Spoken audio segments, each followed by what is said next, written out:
போர் இந்த வார்த்தையை கேட்டாலே ஒருவித பதற்றம் வருது இல்லையா? அதுவும் மார்க்கெட்ல இன்வெஸ்ட் பண்ணியிருந்தா அந்த பதற்றம் இன்னும் அதிகமாகும். நம்ம பணம் என்ன ஆகுமோ, நம்ம போர்ட்ஃபோலியோ நிலைமை என்னன்னு ஒரு பயம், ஒரு குழப்பம். இது ரொம்பவே சகஜம். ஆனா இந்த பயத்துக்கு பின்னால உண்மையில என்ன இருக்கு? வாங்க அதைத்தான் நாம இப்போ ஆழமா பார்க்க போறோம். திடீர்னு போர் செய்தி வருது, உங்க போர்ட்ஃபோலியோ அப்படியே செக்க செவேல்னு மாறுது. உடனே என்ன தோணும்? ஐயையோ, எல்லாத்தையும் வித்துட்டு வெளியே வந்துடலான்னு தோணும் இல்லையா? அந்த நேரத்துல நம்ம மனசு படுற பாடு இருக்கே. ஆனா அப்படியே அவசரப்பட்டு உணர்ச்சி வசப்பட்டு முடிவு எடுக்கிறது சரியா? இல்ல வரலாறு நமக்கு வேற ஏதாச்சும் சொல்லுதா? வாங்க அதையும் பாத்திரலாம். சரி, அந்த முதல் கட்ட பதறத்தை கொஞ்சம் ஓரமா வைப்போம். கொஞ்சம் அனலிட்டிக்கலா யோசிச்சு பார்ப்போம். இதுக்கு முன்னாடி நடந்த போர்கள் அப்போல்லாம் மார்க்கெட் எப்படி ரியாக்ட் பண்ணியிருக்குன்னு தெரிஞ்சுக்கிட்டா இப்ப நாம என்ன பண்ணலாம்னு ஒரு ஐடியா கிடைக்கும். உண்மை சொல்லணும்னா வரலாறு சில ஆச்சரியமான விஷயங்களை நமக்கு காட்டுது. இப்போ இந்த டேபிள பாருங்க. இது அலையன்ஸ் பர்ன்ஸ்டைன் கொடுத்த டேட்டா. 1970க்கு அப்புறம் நடந்த ஒரு 8 பெரிய போர்களை எடுத்துக்கிட்டு அனலைஸ் பண்ணிருக்காங்க. போர் ஆரம்பிச்ச மாசத்துல S&P 500 சராசரியா ஒரு 1.1% இறங்கியிருக்கு. ஓகே, இது எதிர்பார்க்கறது தான். ஆனா அதே 6 மாசம் கழிச்சு பார்த்தா 2.0% பிளஸ்ல இருக்கு. ஒரு வருஷம் கழிச்சு வாவ், சராசரியா 7.0% பாசிட்டிவ் ரிட்டர்ன். சோ இதுல இருந்து என்ன தெரியுது?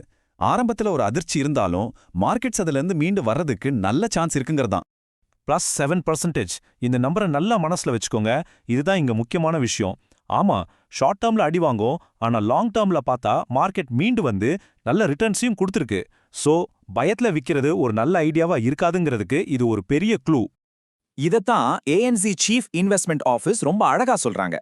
மார்க்கெட்ஸ் இதுக்கு முன்னாடியும் போர்கள், எனர்ஜி ஷாக்ஸ், ஜியோபாலிட்டிக்கல் பிரச்சனைகள்னு எல்லாத்தையும் தாங்கி இருக்கு. அதோட நீண்ட கால விளைவுகளை அந்த ஆரம்பகட்ட குழப்பமான சில நாட்கள்ல வச்சு முடிவு பண்ணவே முடியாது. அதாவது சிம்பிளா சொல்லணும்னா, ஆரம்பத்துல வர அதிர்ச்சியை பார்த்துட்டு பதறாதீங்க, லாங் டேர்ம்ல யோசிங்கன்னு சொல்றாங்க. சரி, வரலாறு நமக்கு ஒரு நம்பிக்கையை கொடுக்குது. ஆனா ஒரு முக்கியமான ஆனா இங்க இருக்கு. இந்த தடவை நிலைமை கொஞ்சம் வித்தியாசமானது. ஏன்? அதுக்கு காரணம் இந்த ஹார்முஸ் ஜலசந்தி. இது என்ன பண்ணுது? ஏன் இந்த முறை மட்டும் இது இவ்ளோ பெரிய பிரச்சனையா இருக்குன்னு நம்ம கண்டிப்பா தெரிஞ்சுக்கணும். ஹார்முஸ் ஜலசந்தி இது ஏதோ ஒரு சாதாரண கடல் பாதை கிடையாது. இது பெர்சியன் வளைகுடாவையும் திறந்த கடலையும் இணைக்கிற ஒரு சின்ன வழி. ஆனா இதுதான் உலகத்தோட எனர்ஜி சப்ளைக்கு உயிர்நாடி மாதிரி. இந்த ஒரு சின்ன இடத்தோட முக்கியத்துவத்தை புரிஞ்சுக்கிட்டாதான் இப்ப இருக்கிற ஆபத்தோட அளவே நமக்கு புரியும். பாருங்க, உலகத்துல உற்பத்தியாகிற மொத்த எண்ணெயில 20%, அதாவது 5ல் 1 பங்கு இந்த சின்ன வழி மூலமா தான் போகுது. யோசிச்சு பாருங்க எவ்ளோ பெரிய அளவுன்னு. அது மட்டும் இல்ல, ஆயில் மட்டும் இல்ல, நாம பயன்படுத்துற லிக்விஃபைட் நேச்சுரல் கேஸ், அதாவது LNGல உலக அளவுல கடல் வழியா போறதுல 20% இந்த ரூட்ல தான் போகுது. சோ எனர்ஜி மார்க்கெட்ல இதோட இம்பாக்ட் டபுள். இப்போதான் ஒரு ட்விஸ்டே வருது. இது நிறைய பேருக்கு தெரியாது.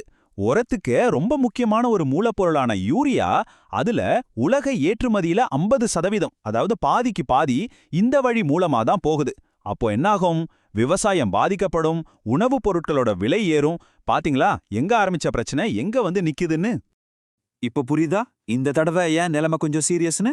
இந்த ஒரே ஒரு ஜலசந்தி மூட்னா எனர்ஜி, மேனுஃபேக்சரிங், ஃபுட் சப்ளைன்னு மூணுமே ஒரே நேரத்துல அடி வாங்குது.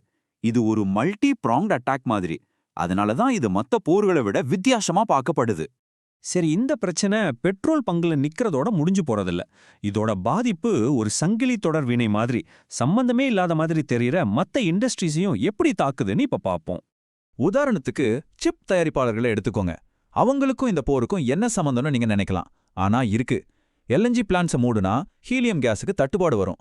இந்த ஹீலியம் செமிகண்டக்டர் உற்பத்திக்கு ரொம்ப முக்கியம். பாத்தீங்களா கனெக்ஷனை? அதே மாதிரி இந்தியா மாதிரி நாடுகள்ல சமையல் எரிவாயு பற்றாக்குறை வந்தா ஹோட்டல் பிசினஸ், ஃபுட் டெலிவரி எல்லாமே பாதிக்கும். கார் கம்பெனிகள், ரீட்டைல் பிசினஸ்னு நம்ம எதிர்பார்க்காத பல இடங்கள்ல இதோட தாக்கம் தெரிய ஆரம்பிக்கும். ஓகே, இந்த நிலைமையால ஸ்டாக் மார்க்கெட்ல யார் ஜெயிக்கிறாங்க, யாருக்கு பாதிப்பு? எப்பவுமே எந்த ஒரு நெருக்கடியிலையும் சில வின்னர்ஸ் அண்ட் லூசர்ஸ் இருப்பாங்க. வாங்க அவங்க யாருன்னு பார்க்கலாம். இது ரொம்ப தெளிவாவே தெரியுது. ஒரு பக்கம் ஆயில் விலை ஏறதால ஷெல்லு, எக்ஸான் மொபில் மாதிரி எனர்ஜி கம்பெனிகளோட ஷேர் விலை ராக்கெட் மாதிரி மேல போகுது. அதே நேரம் இந்த ஏர்ன ஃபியூல் விலையால ஏர்லைன்ஸ், ஷிப்பிங் கம்பெனிங்க ரொம்பவே கஷ்டப்படுறாங்க. இன்னொரு பக்கம் ராணுவ நடவடிக்கைகள் அதிகமாகறதால டிஃபென்ஸ் கம்பெனிங்க லாபம் பார்க்கறாங்க. ஆனா மக்கள் கையில காசு கம்மியாகிறதாலையும் டிரான்ஸ்போர்ட் செலவு அதிகமாகறதாலையும் ரீட்டைல், ஆட்டோமொபைல் செக்டார்ஸ் அடி வாங்குது. சரி, இதுக்கப்புறம் என்ன நடக்க வாய்ப்பு இருக்கு? எதிர்காலத்துல நியூஸ் பார்க்கும்போது இந்த நிலைமையை எப்படி புரிஞ்சுக்கிறது? இதுக்கு US பேங்க் சொல்ற 3 விதமான சினாரியோஸ் நமக்கு உதவும். வாங்க அதை பார்ப்போம். இந்த 3 சினாரியோவுக்கும் முக்கியமான அடிப்படை என்னன்னா அந்த பிரச்சனையோட கால அளவு தான். அதாவது அந்த ஜலசந்தியை எவ்வளவு நாள் மூடி வைக்கிறாங்கங்கிறது தான். பெஸ்ட் கேஸ் என்னன்னா சில நாள்லயே பிரச்சனை முடிஞ்சு ஜலசந்தியை திறந்துடுறது. அப்படி நடந்தா மார்க்கெட் வேகமா மீண்டு வந்துடும். பேஸ் கேஸ், அதாவது பெரும்பாலும் நடக்க வாய்ப்பு இருக்கிறது என்னன்னா ஒரு 2லேருந்து 6 வாரம் வரைக்கும் இந்த தடை நீடிக்கிறது. அப்போ மார்க்கெட்ல இன்னும் கொஞ்சம் ஏற்ற இறக்கம் இருக்கும், ஒரு 10% கரெக்ஷன் கூட வரலாம். 3வது ரொம்ப மோசமான நிலைமை, அதாவது இந்த மூடல் பல மாசத்துக்கு கோடைக்காலம் முழுசும் நீடிச்சா அப்போ உலக பொருளாதார வளர்ச்சியே நின்னு போய் மார்க்கெட்ல ஒரு 20% வரைக்கும் பெரிய சரிவு வர வாய்ப்பு இருக்கு. சரி, எல்லாத்தையும் பார்த்தாச்சு. இப்ப ரொம்ப ரொம்ப முக்கியமான கட்டத்துக்கு வந்திருக்கோம். ஒரு இன்வெஸ்டரா நாம என்ன பண்ணணும்? இப்படி ஒரு சூழ்நிலையில நம்ம போர்ட்ஃபோலியோவை எப்படி பாதுகாக்கிறது? அதுக்கான சில பிராக்டிக்கலான ஆலோசனைகளை பார்ப்போம். முதல்ல உங்க அசெட் அலோகேஷனை செக் பண்ணுங்க. அதாவது உங்க நீண்டகால இலக்குக்கு ஏத்த மாதிரி தான் உங்க முதலீடுகள் பிரிஞ்சிருக்கான்னு பாருங்க. 2வது, தேவைப்பட்டா ரீபேலன்ஸ் பண்ணுங்க. 3வது, கையில இருக்கிற பணத்தை மார்க்கெட் இறங்குற இந்த மாதிரி நேரத்துல சிஸ்டமேட்டிக்கா முதலீடு பண்ணுங்க. இதைத்தான் டாலர் காஸ்ட் ஆவரேஜிங்னு சொல்லுவோம். கடைசியா ரொம்ப முக்கியமா தரமான பங்குகள்லயும் நல்ல டைவர்சிஃபிகேஷன்லயும் கவனம் செலுத்துங்க. ஏன்னா இந்த மாதிரி நிலையற்ற காலங்கள்ல மோசமான முடிவுகள் எடுக்காம உங்களை காப்பாத்துறது இது 2ம் தான். முடிவா ஒன்னு சொல்லணும்னா, இது இந்த ஒரு பிரச்சனையை பத்தினது மட்டும் இல்ல. இதிலிருந்து நாம கத்துக்கிற பாடம் ரொம்ப பெருசு. இந்த மாதிரி அதிர்ச்சிகள் சகஜமாகிட்ட ஒரு உலகத்துல நாம வாழ்ந்துட்டு இருக்கோம்.